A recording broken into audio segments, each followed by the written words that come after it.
Boa noite, meus irmãos, que a graça e a paz de Jesus esteja com todos. Iniciamos mais uma reunião de oração de quarta-feira, agradecendo a Deus pela oportunidade que temos de estar reunidos ainda que separados. Convido que você abra a sua Bíblia na Epístola de Tiago, capítulo 4, eu lerei do verso 12 ao 16. Tiago 4, de 12 a 16, diz assim: Acima de tudo, porém, meus irmãos, não jureis nem pelo céu, nem pela terra, nem por qualquer outro voto. Antes, seja o vosso sim, sim, e o nosso não, não, para não cairdes em juízo. Está alguém entre vós sofrendo? Faça oração. Está alguém alegre? Cante louvores. Está alguém entre vós doente? Chame os presbíteros da igreja, e estes façam oração sobre ele, ungindo-o com óleo em nome do Senhor. E a oração da fé salvará o enfermo, e o Senhor o levantará. E se houver cometido pecado, ser-lhe-ão perdoados. Confessai, pois, os vossos pecados uns aos outros, e orai uns pelos outros, para serdes curados. Muito pode, por sua eficácia, a súplica do justo. Com esse texto que fala sobre oração, nós vamos elevar a Deus os nossos pedidos. Em especial, nessa noite, nós vamos nos lembrar dos nossos irmãos que estão desempregados ou que tiveram redução salarial por conta da crise ou alguma dificuldade financeira em relação ao momento que nós estamos passando.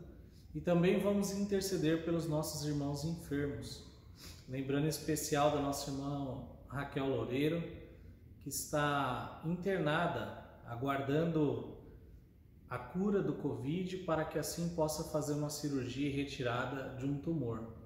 Que Deus esteja guardando a vida da tua serva nesse sentido. Oremos, meus irmãos. Pai bendito, nós te somos gratos por esse dia e te louvamos porque o Senhor é o Deus dos deuses e Senhor dos senhores, ó Pai. Nós sabemos que temos passado por uma crise, além de uma epidemia, uma crise financeira em nosso país, onde muitas famílias, ó Pai, estão passando por dificuldades, muitos chefes de família perderam o emprego ou tiveram a redução de sua renda. Nós te intercedemos pela vida destes, ó Pai, em especial os nossos irmãos. Que o Senhor esteja os acudindo na sua necessidade, nos ajudando, ó Pai, para auxiliá-los, para que tenham o que comer e o que vestir, ó Pai. Esteja tendo misericórdia dos teus filhos, cobrindo-os de bênção, ó Pai, e abençoando a sua saúde, mas também, ó Pai, o seu sustento. Nós também queremos te pedir pelos nossos enfermos, os irmãos que estão acamados, os irmãos que estão com alguma doença crônica, que dependem de medicamentos para dormir, ó Pai, para tratar depressão, tantas outras doenças, ó Pai, que sabemos assolam o nosso corpo. Te pedimos nessa noite em especial pela vida da Raquel Loureiro, ó Pai, rogando que o Senhor esteja a curando do Covid e também abençoando para que ela possa fazer essa cirurgia e que no decorrer deste procedimento possa ir tudo bem de acordo com o teu querer, ó Pai. Que o Senhor esteja conduzindo os médicos neste tratamento para que ela possa, ó Pai, dentro em breve estar se recuperando e que possa vir a te louvar e agradecer por mais um milagre em sua vida.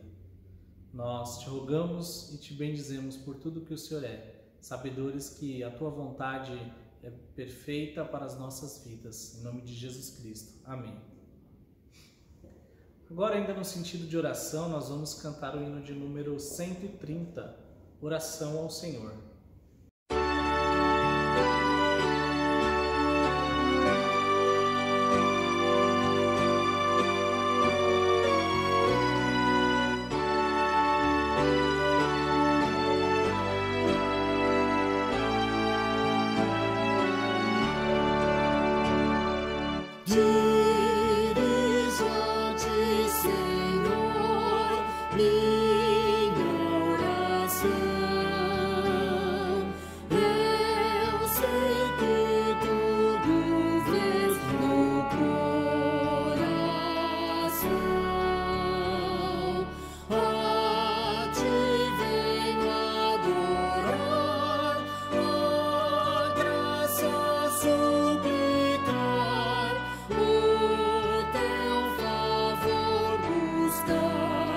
Senhor meu Deus.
Tendo cantado o hino, nós faremos mais uma oração. Na verdade, você aí na sua casa, junto à sua família ou às pessoas que estiverem assistindo, vão fazer orações sobre os temas da pandemia, da questão financeira do nosso país, da crise econômica que nós já estávamos vivendo e que agora se agrava, e também pela nossa igreja. Esteja orando pelas lideranças, por cada irmão, para que Deus esteja sustentando e que dentro em breve possamos estar juntos novamente. Então vai aparecer aí no seu vídeo esses pedidos de oração. Você pode pausar o seu celular, a sua televisão e orar por esses motivos. E depois nós voltamos fazendo uma oração pelo estudo que veremos logo mais. Oremos.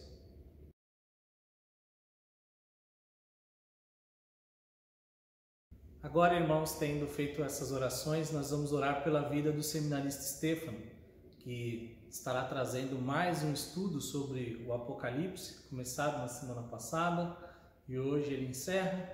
Na semana que vem já teremos estudos novamente pelo nosso pastor que retornou de férias. Vamos orar pela vida do presbítero seminarista Stefano. Deus Santo, nós queremos te rogar pela vida do Stefano, ó Pai. Que o Senhor esteja usando o teu servo para trazer luz e entendimento da tua palavra, ó Pai, acerca das profecias das Escrituras, para que haja compreensão e prática, ó Pai, do teu querer. Que ele possa vir a falar tão somente de ti, que o Senhor ilumine a sua mente e prepare os nossos corações para o recebimento desta palavra, ó Pai.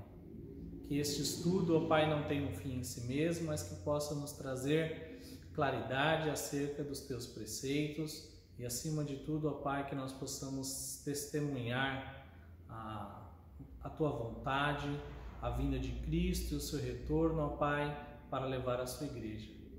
É isso que nós te pedimos e te rogamos hoje e sempre em nome de Cristo. Amém. A palavra está com o nosso irmão, o presbítero seminarista Stefano. Meus irmãos, uma boa noite. Nós daremos continuação ao estudo nesta noite de Apocalipse verso a verso. E hoje nós estudaremos o contexto todo. Nosso objetivo hoje é fazer uma abordagem do livro todo e do seu contexto. Qual a conexão que cada capítulo tem entre si, qual a junção que nós fazemos de divisões, quais as divisões que fazemos. Então, e no final dar um significado a isso, né? Essa verificação das divisões internas do livro nos ajuda a ter o entendimento do todo e a ter uma compreensão do plano da revelação de Jesus Cristo, que nós vimos na semana passada. Então, para recapitularmos um pouquinho, deixa eu só voltar aqui.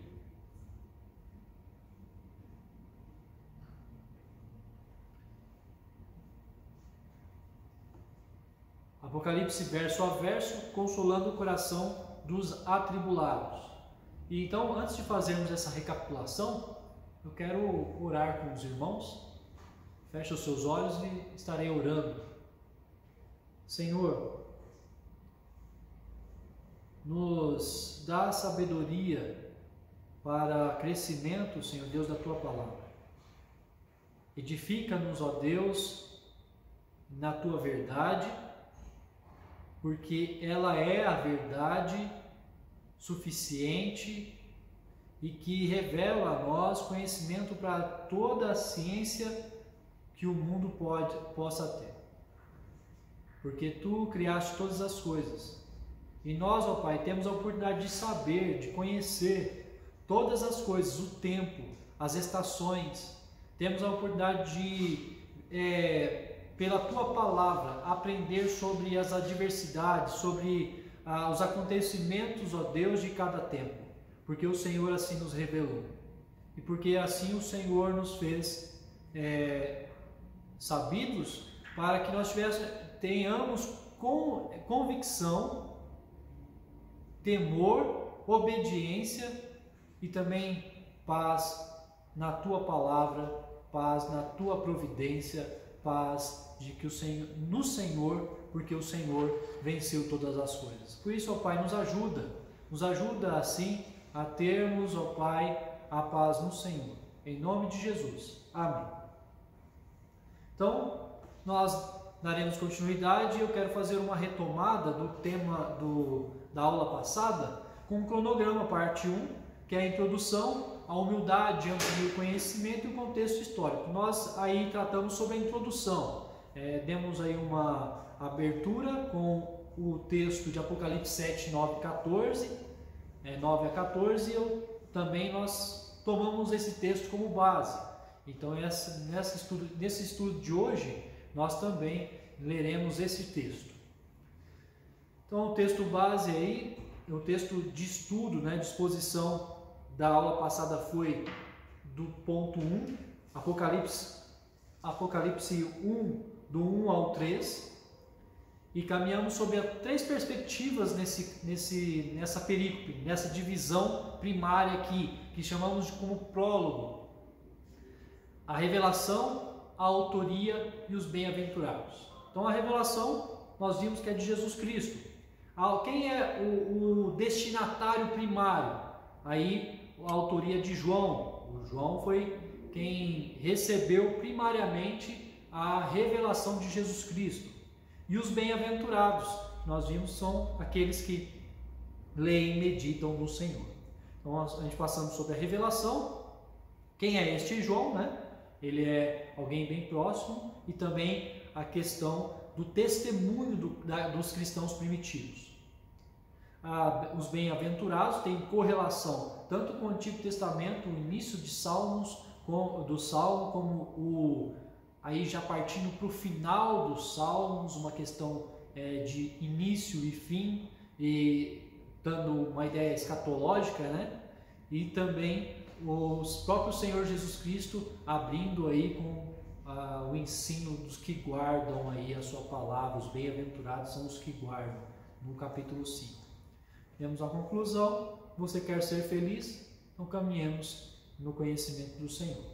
Apocalipse verso a verso, hoje contexto do livro todo, Apocalipse 7, 13 e 14. Eu quero que os irmãos abram as suas Bíblias lá no texto de Apocalipse 7, 13 e 14, que nos diz assim: um dos anciãos tomou a palavra dizendo: estes que se vestem de vestiduras brancas, quem são e de onde vieram? Respondi-lhe: meu Senhor, tu o sabes. Ele então me disse: são estes os que vêm da grande tribulação, lavaram as suas vestiduras e as alvejaram no sangue do Cordeiro. E agora eu quero levar essa questão de humildade de alguém que estava diante a visão, como João, para outro profeta que também estava tendo uma visão. Essa questão de profecia, de visões, ela tem a sua correlação com o Antigo Testamento. E muito do Apocalipse é visto e tem sido trazido, tem base no Antigo Testamento. Por isso eu quero que os irmãos abram lá em Zacarias, capítulo 4 e 5. Zacarias, capítulo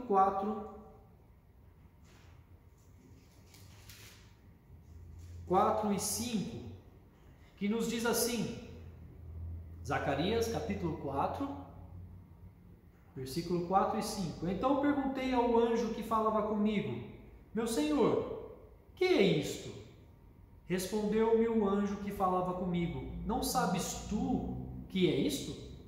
Respondi, não, meu Senhor.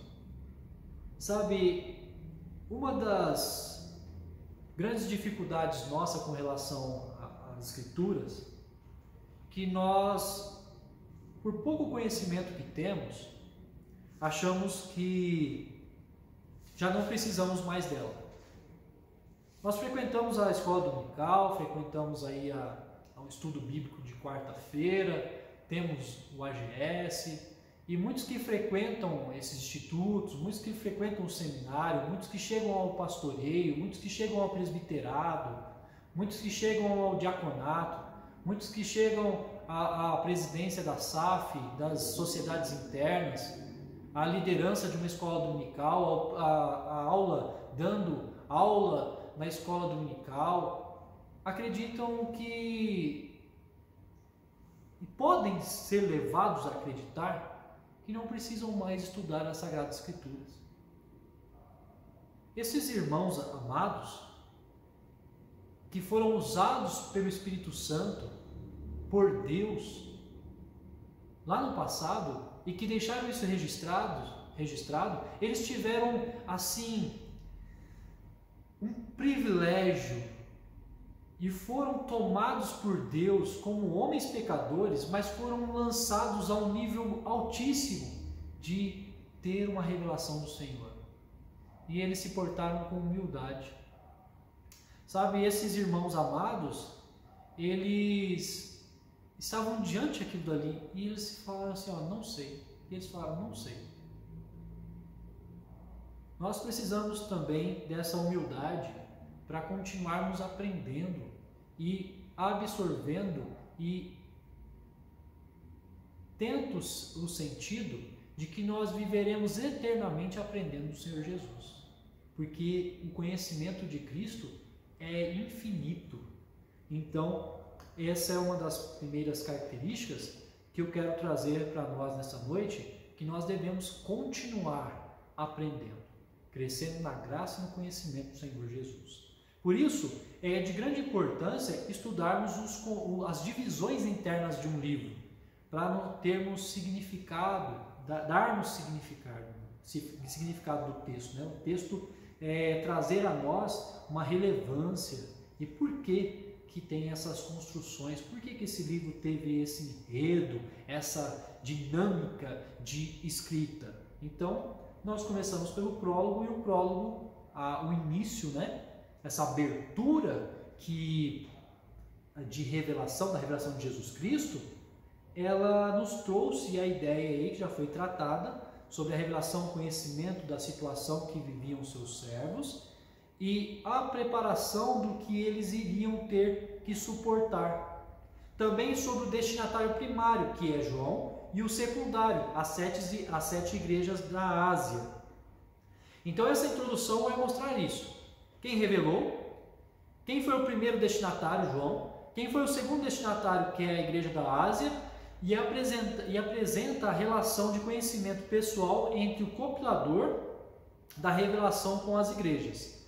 Essa relação que João tinha com as igrejas demonstra um conhecimento profundo entre ele com as 7 igrejas, e mostra a necessidade e também, além do conhecimento do que eles passavam, é uma mensagem aplicada à igreja naquele tempo. E também, lógico, a igreja de todos os séculos, né? Tanto a igreja do passado como a igreja dos nossos dias, a igreja que virá até a volta de Cristo. Isso que é interessante olhar para o Apocalipse, para o texto profético, para essa questão do gênero apocalíptico, porque a gente consegue entender vários aspectos desse prisma, né? desse diamante que tem várias facetas, né? E você consegue ver, olha, mas isso parece Gênesis, isso parece Êxodo, isso parece Cristo. A gente vai ver isso em Apocalipse 12, Cristo ali, o filho que nasceu, o dragão que persegue a mulher. Então, nós percebemos temos essa sensação, antigo, presente, mas chegou até nós, e assim continua o texto de Apocalipse, porque essa mensagem também é para mim e é para você também, meu querido irmão. Seguimos aí. Se a primeira divisão ela está do capítulo 1 do 1 ao 8, a segunda divisão ela vai do capítulo 1, do versículo 9 ao 3:22. O que está dentro dessa divisão? A visão do Filho do Homem e o seu domínio sobre os 7 anjos e as 7 igrejas. Então aí nós temos a visão do Filho do Homem, é uma relação, no versículo 9 vai dizer que se achou em espírito na ilha de Patmos, e aí no dia do Senhor ele vai ser levado a um local que ele vai descrever, descrever um ambiente celestial, um ambiente onde ele vê o Filho do Homem aí, e o trono sendo colocado. Aqui nós temos a questão do trono, e vai ver o domínio sobre os 7 anjos e as 7 igrejas. Isso nos vai impactar pela relação de sendo Jesus que está revelando a João. Ele vai mostrar o domínio que ele tem sobre as igrejas. Aí nós vamos trazer mais para perto, olhando para essa realidade que o Senhor tem o domínio, o conhecimento da realidade da igreja, tanto naquele tempo. Imagine a igreja do Jardim P. O Senhor tem o domínio sobre ela. É o Senhor que dá a provisão à igreja em todo o tempo. Em todo o tempo. Então é essa marca que vai nos dar a segunda divisão. A primeira é o prólogo, a segunda divisão é a visão do Filho do Homem e o seu domínio sobre os 7 anjos e as 7 igrejas. Somos apresentados uma nova realidade pelas sequências dos verbos do auristo: tornei-me, escreve, envia. Nós temos essa relação de verbos aqui. Escreve, versículo 11, o que vês escreve em livros e manda às 7 igrejas. Voltei-me para ver o que falava comigo, versículo 12, e voltando vi 7 candeeiros de ouro. Então toda essa relação aqui, envia, tornei-me, escreve, envia. E dentro dessa mudança temporal da ação está o termo singular no livro, o verbo olhei, ouvi. Olhei, ouvi, que é o texto, o versículo 12, que vai dizer o seguinte: voltei para ver quem falava comigo, e voltando vi 7 candeeiros de ouro. Esse termo vi vai marcar todo o livro de Apocalipse. Ele marca algumas divisões. Você vai perceber isso, que ele aparece várias vezes.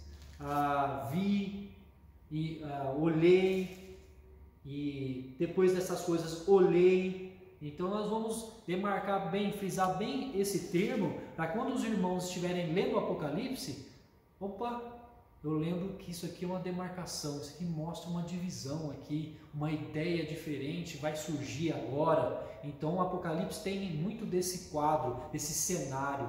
Imagine um cenário, uma peça, e trazendo uma ideia de Calvino, o teatro de Deus, né, o cenário, esse teatro de Deus que nós estamos, dentro disso nós temos vários cenários, eles mudam, né? Então, está tendo essa peça e esse cenário e essas falas e os personagens, agora mudou. Peraí, mudou o cenário. Como mudou? O que teve de mudança? Então nós vemos isso também. Olha uma mudança, a primeira mudança que você vai sentir no texto de Apocalipse, no capítulo 4, versículo 1, que vai dizer: depois dessas coisas olhei, e eis não somente uma porta aberta no céu, como também a primeira voz que ouvi.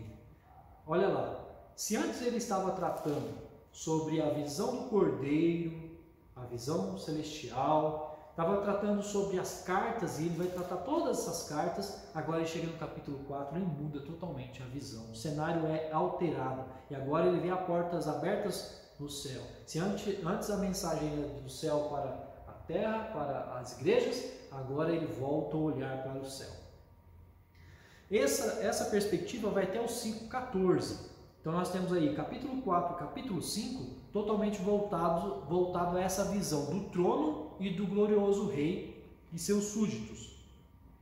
O capítulo 4 abre com o verbo olhei, isso nós já falamos. E aí a visão do trono e os salvos, capítulo 4, 1 ao 11, e a visão do livro e os 7 selos, do 5, 1 ao 5. Mas também nós temos a visão do Cordeiro, do versículo 6 ao versículo 14. Dentro dessa divisão, que é do 4 ao 5, capítulo 4, capítulo 5, nós temos 3 divisões aí dentro. A visão do trono e os salvos, 4, 1 ao 11, e a visão do livro e os 7 selos, do 5, capítulo 5, 1 e 5, e a visão do Cordeiro, capítulo 5, versículo 6 ao versículo 14. Então, faça essa demarcação na sua Bíblia, para depois vocês lerem e, olha, realmente aqui tem uma mudança, ter essa perspectiva. Meus irmãos, sabe como eu fiz? Foi muito bom ter feito essa leitura toda do livro e demarcado isso. Eu fiz isso lá em casa, sentado na mesa, com a minha mãe. Nós fizemos uma leitura dinâmica capítulo a capítulo. Isso foi interessante para darmos sentido essa leitura dinâmica, com uma leitura dinâmica e trabalhada, na verdade, sendo trabalhada. Por quê? Porque eu peguei uma folha de sulfite e recomendo, faça isso na sua casa. Pegue o texto bíblico, abra ele e vai demarcando por colunas. Capítulo 1, o que o capítulo 1 trouxe aqui de ensinamento? Trouxe isso. Para demonstrar isso, como é que funciona, eu fiz isso com Atos. Os irmãos estão recebendo aí um devocionário sobre Atos. Aqui, esse aqui, eu espero que estejam vendo aí, fácil. Só para mostrar, essa folha de sulfite, ela é separada por colunas com cada capítulo. Então aqui nós temos até o capítulo 27. E eu fui marcando o que chamava a atenção, qual a estrutura, qual o ponto principal, para ir construindo essas divisões. Isso aqui é interessantíssimo e dá uma outra visão à leitura, ao texto. Faça isso. Continuando, capítulo 4 ao 5, agora chegamos em uma outra divisão. Os cavaleiros e os selos, capítulo 6 até o capítulo 8, versículo 1. No capítulo 6 inicia-se com eu olhei, olhe lá. Vi, olha lá. Ele dá uma outra tradução, a nossa tradução traz vi Vi quando o Cordeiro abriu um dos 7 selos e ouvi um dos 4 seres viventes dizendo, como se fosse voz de trovão, vem. Então aqui a abertura dos selos, os cavaleiros e os selos. Então nós vamos ter essa narrativa dos selos, os 6 selos do 6:1 ao 17 e a relação dos eleitos do 7:1 a 17.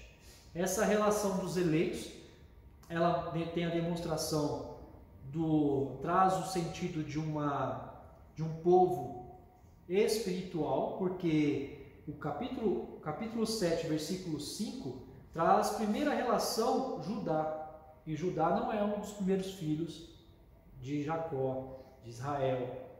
Nós temos Rúben, né? Então aqui é a relação espiritual com o povo de Israel, os eleitos de Deus. E depois nós teremos também as tribos. Se o capítulo 7 do 1 ao 8 vai ter uma relação com o povo do Antigo Testamento, do 9 ao 17 vai ter essa relação com o povo gentílico, né? Nós. Então, e aí nós passamos para a abertura do 7 selo, o 7º selo, né? O silêncio no céu, versículo 8.1. O que acontece com 8.1? Quando o Cordeiro abriu o 7º selo, houve silêncio no céu cerca de meia hora. Esse é o contexto, essa é a descrição do 7º selo. Se até o 6º selo, depois do 6º selo tem um interlúdio, uma pausa, que é o que? O capítulo 7, o capítulo 8 abre com a abertura do 7º selo. O que ele é? Um silêncio. Simplesmente isso. Para seguirmos na outra divisão. A outra divisão é a mais longa. Essas divisões aqui foram... eu estou trabalhando o contexto das escrituras, de Apocalipse todo, do livro todo. Então essa construção aqui é pela força dos verbos, é a força das construções das palavras. Então essa construção dessa divisão, do 8.2 até o 14:20, vai nos mostrar o que? Os 7 anjos e as 7 trombetas, da encarnação e a exaltação e a consumação. Temos todo esse período. Os 7 anjos vai mostrar nessa divisão, as 7 trombetas, e dentro disso, da encarnação e a exaltação e a consumação. A primeira delas é o que? As 6 trombetas. Isso vai demonstrar do 9:2 até o 9:21. Então aí eu vi os 7 anjos que se acham em pé diante de Deus, e lhes foram dadas 7 trombetas. E aqui nós temos a relação das trombetas. Então vai ser demonstrado no 8 e no 9, até o final dele. Aí nós chegamos no capítulo 10, a pregação da palavra. Então, dentro desse contexto, e eu quero, meus irmãos, agora, preste bem atenção no que eu vou dizer aqui. Isso é uma grande chave para o entendimento de Apocalipse. Não adianta ler Apocalipse achando que as situações, cenários que são abertos, ao passo que um acontece, abre o outro e assim, uma sequência lógica. Não, meus irmãos. Apocalipse, ele ao ler o texto e começar a entender a dinâmica, o fluxo do livro, você vai começar a entender que, as coisas estão acontecendo meio sincronizados. É algo igual uma engrenagem. Já viu a engrenagem de um mecanismo? O Elton está aqui conosco aqui nessa noite, aqui nessa gravação. O Elton está olhando, ele deve entende muito bem porque ele trabalha com mecânica. Essas partes elétricas aí, essas engrenagens, ele compreende muito bem. Então, eu creio que você também, meu irmão, com pouco conhecimento vai notar isso. Que seja, conhecimento que seja, na leitura simples que seja de Apocalipse, você vai notar que, agora parou, abriu os 7 trombetas, e o que acontece agora? Há sempre um interlúdio, há sempre uma pausa, e essa pausa vai mostrar o que? Capítulo 10 vai mostrar a pregação da palavra, do 1 ao 11. Só que junto, na decorrência disso, mostra o que? É simultâneo à tribulação do 11, 1 ao 14. Então, o que começa entre a sexta trombeta e a última? Começa a pregação dos crentes e a perseguição. Sempre vai ter isso. Antes do fim, da última trombeta, antes do último selo, antes das últimas coisas, a pregação, perseguição e aí a decorrência do fim. O que é interessante na abertura do sétimo selo? Lá no capítulo 11, 15 e 19. É porque depois da abertura desse selo, dessa sétima trombeta, vem o juízo inicial. O que esse juízo inicial traz? Ele traz uma parte histórica. Vai mostrar o que? Este juízo é iniciado com o nascimento do Filho e a ascensão, o 12:1-6. O que é interessantíssimo é ver que aqui não tem essa demarcação de divisão. Lembra que eu falei que a divisão vi, olhei, está mostrando as trocas de cena? Aqui nesse juízo inicial, na sétima trombeta, nós vemos viu-se grande, no capítulo 12, viu-se grande sinal no céu, a saber, uma mulher vestida de sol, e a lua debaixo dos pés, e uma coroa de 12 estrelas na cabeça, que achando-se grávida, grita com as dores de parto, sofrendo tormentos para dar à luz.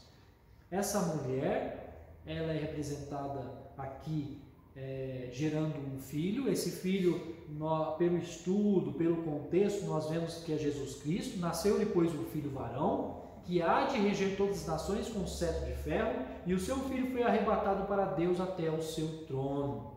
E então, Jesus Cristo aqui sendo arrebatado. Agora começa a perseguição. O que esse capítulo é muito interessante, muito forte, lindo, porque ele marca nascimento, morte, ressurreição, ascensão.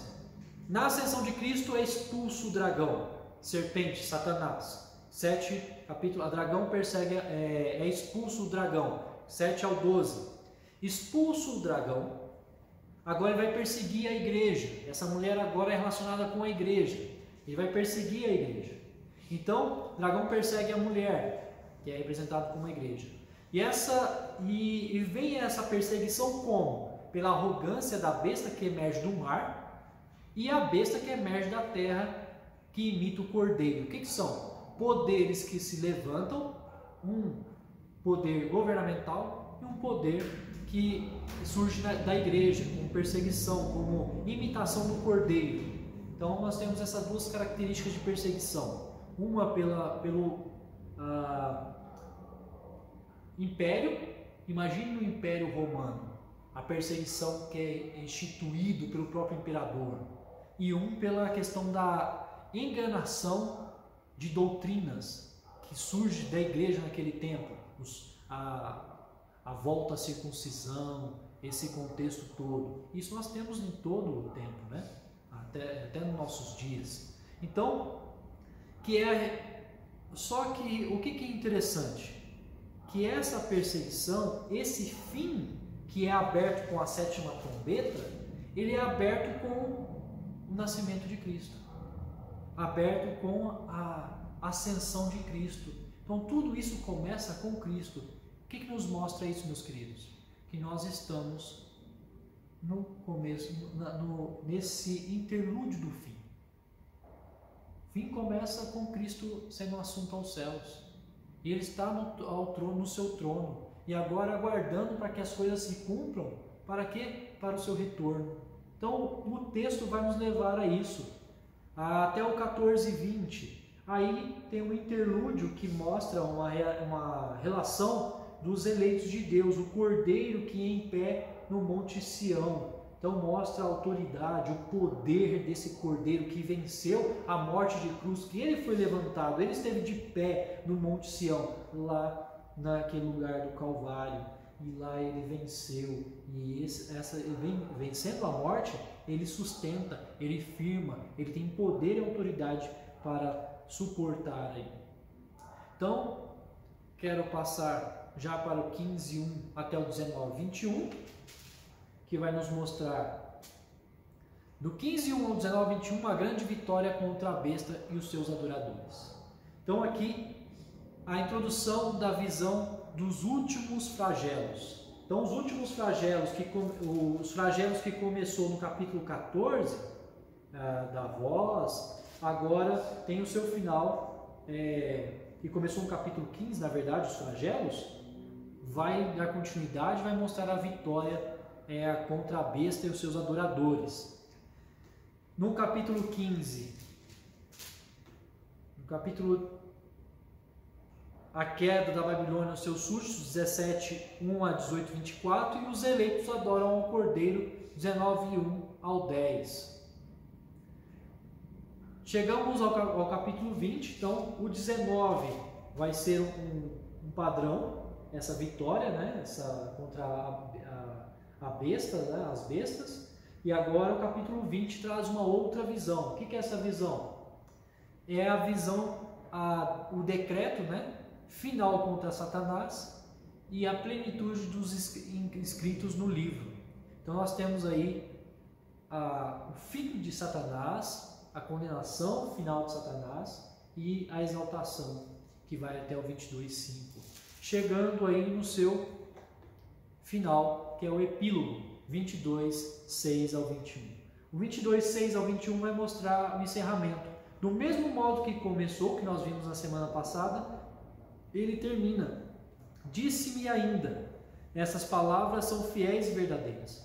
O Senhor, o Deus dos espíritos, dos profetas, enviou o seu anjo para mostrar aos seus servos as coisas que em breve devem acontecer. E eis que venho sem demora. Bem-aventurado aquele que guarda as palavras da profecia deste livro. Então, nós temos aqui o encerramento da palavra dos bem-aventurados. Bem-aventurado é aquele que guarda este livro. Eu quero fazer algumas aplicações aqui com relação a este momento, a esta leitura toda, essas divisões. O que nos esclarece é que em meio ao grande sofrimento desencadeado pela perseguição de Satanás e de seus agentes, e as bestas, e as bestas às igrejas do Senhor, os flashes dos interlúdios nos afirmam que o nosso Senhor Jesus reina, e que mesmo passando pelas mais terríveis martírios, então, mesmo passando pelos mais terríveis martírios, a vitória já está decretada. A primeira questão nossa aí é que a vitória já está decretada. Não, em todo o contexto, em todas as divisões, você vê alto nível de perseguição, de dura até morte, perseguição, testemunho, e o testemunho é algo marcante no livro de Apocalipse, de uma igreja que testemunha, mesmo em perseguição, mesmo em sofrimento, porque a vitória já está proclamada. Esse Cordeiro venceu, e ninguém pode tirar ele do seu trono. A vitória já está certa, Satanás já está condenado, já foi expulso, não pode mais ir diante de Deus contra os seus eleitos. Então agora, isso está lá no capítulo 12, nós vemos isso. Então, a vitória já está certa. Tenha convicção disso, meu querido. Segunda coisa uma outra perspectiva é que se subtrairmos o prólogo e o epílogo, que é o que? O início e agora o fim, do capítulo 1 do 1 ao 9, do 1 ao 8, e o capítulo 22 do 6 ao 21, tirarmos isso, sobram 6 divisões. Essa minha proposta de 6 divisões, ressalta, sabe o quê? Que o que nos resta é a completude do 7º. O livro de Apocalipse sempre apresenta o 7º como completo, como fim. Então o que nos resta agora? Aquilo que começou com Cristo. Não resta a completude do fim. Precisamos ter em mente que a abertura das ocorrências simbolizadas pelo número 7 teve início com o nosso Senhor Jesus e estamos no cumprimento das últimas coisas, mas é certo que Ele voltará. Creia, meu querido irmão, descanse nisso. O que nos faz confiar e ter a certeza ao ler todo esse livro é que o Senhor volta, que aqueles que creem, que têm convicção em Cristo Jesus e esperam nele, a vitória é certa. Mas, por mais que passemos lutas, a vitória é certa. Que Deus os abençoe, que Deus fortaleça os irmãos e que ajude no entendimento deste livro. Esse material eu irei dispor em PDF também na quarta-feira, para que os irmãos tenham em mãos para ler, meditar e aprender também conosco. Deus abençoe. Vamos encerrar com uma oração? Pai Santíssimo, agradecemos pela oportunidade, agradecemos pela palavra revelada e que nos fortalece. Ajuda-nos no entendimento, ajuda-nos, ó Deus, para que, fortalecidos por ela, vençamos, ó Deus, as dificuldades e suportemos até a Tua volta ou até o encontro com o Senhor. Nos ajuda nesse tempo e nos fortalece, ó Pai, a mente e coração e também, Senhor Deus, nos dá força física para suportar as adversidades do nosso tempo. Em nome de Cristo Jesus. Amém.